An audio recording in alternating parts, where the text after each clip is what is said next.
السلام علیکم ورحمۃ اللہ وبرکاتہ۔ ایک فاحشہ عورت اور فقیر کی کہانی۔ بغداد کے بازار میں ایک حلوائی صبح صبح اپنی دکان سجا رہا تھا کہ ایک فقیر اس کی دکان کے پاس سے گزرا۔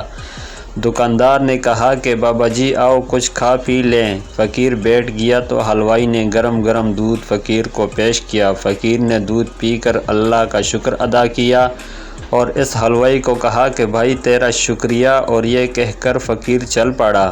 بازار میں ایک فاحشہ عورت اپنے دوست کے ساتھ سیڑھیوں پر بیٹھ کر موسم کا لطف لے رہی تھی۔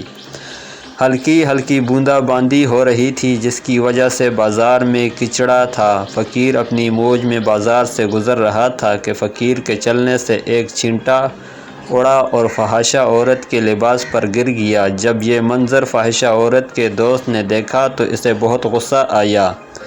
وہ اٹھا اور فقیر کے منہ پر تھپڑ مارا اور کہا فقیر بنے پھرتے ہوئے، چلنے پھرنے کی تمیز نہیں۔ فقیر نے ہنس کر آسمان کی طرف دیکھا اور کہا مالک تو بھی بڑا بے نیاز ہے، کہیں سے دودھ پلواتا ہے کہیں سے تھپڑ مرواتا ہے۔ یہ کہہ کر فقیر آگے چل پڑا۔ فاحشہ عورت چھت پر جا رہی ہوتی ہے تو اس کا پاؤں پھسلتا ہے اور زمین پر سر کے بل گر جاتی ہے۔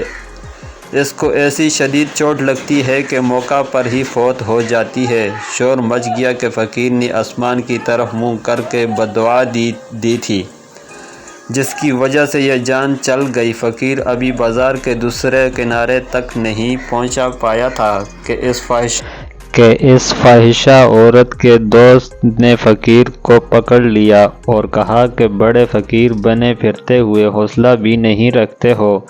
فقیر نے کہا کہ کیا ہوا؟ اس نے کہا کہ تم نے بددعا دی اور عورت کی جان چلی گئی۔ فقیر نے کہا کہ واللہ میں نے تو کوئی بددعا نہیں دی۔ تو اس شخص نے کہا کہ نہیں، تیری ہی بددعا کا کیا درا ہے۔ جب اس نے ضد کی تو فقیر نے کہا کہ اصل بات پوچھتے ہو تو میں بتاتا ہوں کہ میں نے کوئی بددعا نہیں کی۔ یہ یاروں کی لڑائی ہے۔ لوگوں نے کہا وہ کیسے؟ فقیر نے کہا کہ جب میں گزر رہا تھا اور میرے پاؤں سے چینٹا اڑا اور اس عورت کے لباس پر پڑا تو اس کے یار کو غصہ آیا، اس نے مجھے مارا تو پھر میرے یار کو بھی غصہ آ گیا۔